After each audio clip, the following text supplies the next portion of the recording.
and welcome to Game Dames Vidcast. I'm Cindy, and today I'm not doing a game review.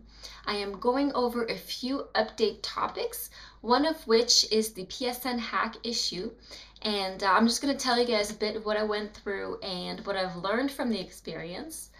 Secondly, we'll talk about patch 1.3 of Sims Medieval, and it's really interesting, lots of cool new things. And lastly, I want to talk a little bit about Final Fantasy XIV and basically the egg hunt. If you listened to episode 11 of Game Dames audio podcast, I mentioned there that I wasn't too impressed with it, but I've since changed my opinion and I will tell you why. Now, first of all, the PSN issue, the PlayStation Network hacking. Obviously, this has been a big topic in the past week. A lot of people have been affected. Over, I think it's around 75 or 77 million people have been affected. Their personal information that they've entered into the network has been compromised, so possibly stolen by hackers. Now, from what I've learned throughout basically is that even though if you put in your credit card information and it's stolen, yes, it's worrisome, it's a big deal. However, it's maybe not as huge of a thing as you may think. From what I've learned in my research is that Visa cards are encrypted, Visa or credit cards, MasterCard, whatever, they're encrypted by your bank. So hopefully it's also encrypted with Sony, but it is definitely encrypted by your bank to begin with. So it actually takes a lot of time for a hacker to go through those numbers. And by the time they usually, get everything sorted out, especially if they have a mass bag of credit card numbers, people have already have their credit cards canceled and moved on to another one. So it's actually not that lucrative of a business to steal credit card numbers unless you're going to use it right away. And hack it right now and just go on a spending spree. Same thing with debit cards. So the thing with the whole PlayStation Network thing is that it's kind of making us a little bit more paranoid, a little bit more aware, that is for sure, making us think twice about where we put our information online. However, this is also an issue with pretty much anywhere you shop. I mean, I've had people, friends or acquaintances I've known that have had their debit card numbers swiped and had people charge on their card, in several places, also with the credit cards as well. So you really have to be aware and careful wherever you go. I mean, theft is as old as time and it's always going to be around, and as long as someone's clever enough to figure out ways to steal your information and your money, it's gonna happen. So anyways, moving on from that, what happened to me, basically I had all of my information on the PlayStation Network accounts. And so knowing what had happened after I received the email from Sony apologizing and telling me that basically all the information I had, and then including my PlayStation handle was compromised, I went and canceled my credit card. Now, once I got a hold of someone on the credit card department, they told me that they had a number just dedicated, a line dedicated just for PlayStation users. So they transferred me over to there, and I got to wait for about half an hour, and then the lady right away, she said, okay, no problem, we'll just cancel your card right now and we'll send you a new one. So that's fantastic. The other thing she said, however, was that she asked me if I put in my name and address and all that, and then she said that you must absolutely call or strongly encouraged to call the Credit Line Bureau of Canada. So basically she gave me two numbers. We have two branches here that for some reason don't work together, so you have to call them separately, and basically tell them to put a warning on your credit account for identity theft, so that if someone pretends to be you, has your date of birth, your full name, your address, and your phone number, basically if somebody has that information, they can pretend to be you and apply for more credit. So, and then and if they spend all this money, it goes against you. So with that in place, it protects you against identity theft, basically, and from people doing that. So even if you don't have your credit card number into the PlayStation Network account, it doesn't mean you're completely safe. That is one thing I wanted to point out, because I know people are like, oh, but I didn't never put my credit card information on there. You might still have put your address and your phone number and whatever else. So just be mindful of that. That's basically what I've learned, which is, pretty interesting. For me, I'm not going to, it affects me, but it doesn't affect me too much, because I knew it was a risk to go online and put my information anyway, as it's a risk in all kinds of things too. Like I said, not just things online, but just in life in general. You give someone your personal information, you put yourself at risk. End of story. So yeah, next thing I want to talk about is Sims Medieval Patch 1.3, the latest patch.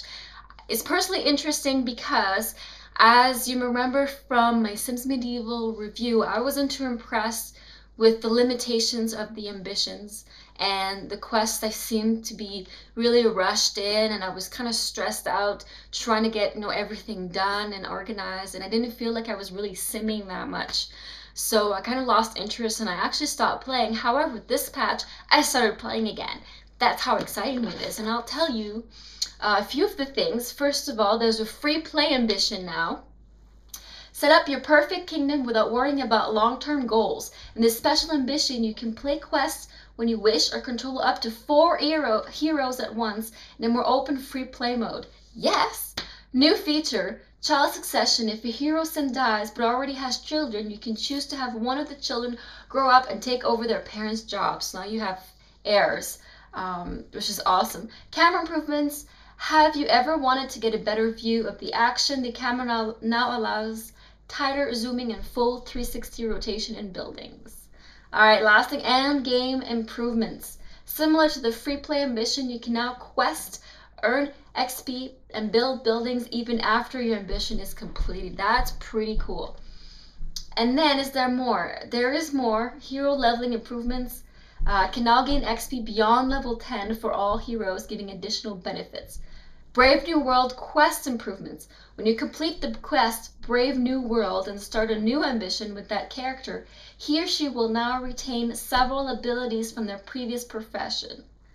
And there's a bunch of other stuff as well, but you can go to the Sims 3 forums, and I don't know why the Sims Medieval doesn't have their forums yet, but you can go to the Sims 3 forums and read the patch notes, and they're also on various Sims 3 and Sims Medieval fan sites for you to read the rest. But I thought it was pretty interesting because EA actually listened to the players and reviewers out there, I imagined, and decided to give people a bit more freedom in their Sims Medieval play, which is really, really appreciated. Thank you, EA. And I hope that they keep that in mind for expansions and further play. I really enjoyed the freedom of the Sims and the whole sandbox idea. And that's kind of what was lacking in Sims Medieval. So hopefully, we get a little bit more of that later on. So anyway, the next thing I'm going to talk about is Final Fantasy XIV and Hatching Tide, which was the Easter event. Basically, it started really like all the other events where you didn't ring a bell, but you still talked to one person and you would get these random egg drops, and you needed to have a set of, I think it was 4 or 5 eggs. However, as unlucky as I am, I kept getting the same type of eggs. You're supposed to get 4 or 5 of different types and have all of them, and then you trade them in for an egg helm thing, and I was having such a hard time getting it. I finally did though, and it was just as the first part of the Easter event was ending, which we didn't know about. And then the second part started, and that got really interesting because then instead of just talking to an NPC and getting an egg every 8 hours, you now got to go hunt down little beasties and get the egg drops from them. So that was way better, and actually got to explore a lot more of the region that I was in, and the discovered places I didn't know were there, like little hidden caves and stuff. So that was really cool. I think this event was a huge success and a huge improvement on the past events that they've had, which were really, really simple and kind of, kind of annoying and just you know, whatever. And so this was really awesome. I'm really happy with this event, and I think it's going to end with a big boom, but I'm not sure yet. There's just some foreshadowing happening on the lodestone, so we'll see how it ends. The last thing I want to say about Final Fantasy XIV, this morning, the the letter from the producer number 9 was out, and it looks absolutely fantastic.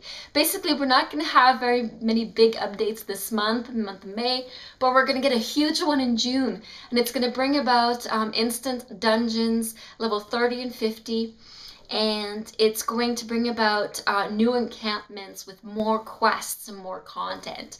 So you know how a lot of people are saying that Eorzea is very empty, there's not much going on, there's all these green spaces. Well, these green spaces are supposed to be filled in with stuff, and they're starting to do that now. So the encampments, the NPC encampments are going to come in June, and then later on the line, I believe maybe in July or so, maybe later on, I'm not too sure, is going to be the Beastmen camps.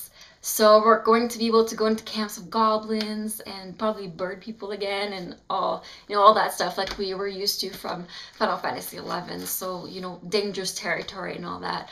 So awesome! I'm so excited. And that's about it. Please check out Letter from the Producer 9 if you are a Final Fantasy XIV fan. And that's about it. The last thing I want to say is please check out the last episode of Game Dame's audio podcast with Leela and Dana, episode 12, because they talk about the PSN hack issue there as well. And they have some really interesting things to say. Okay, thanks for watching, and we'll see you next time. Bye-bye.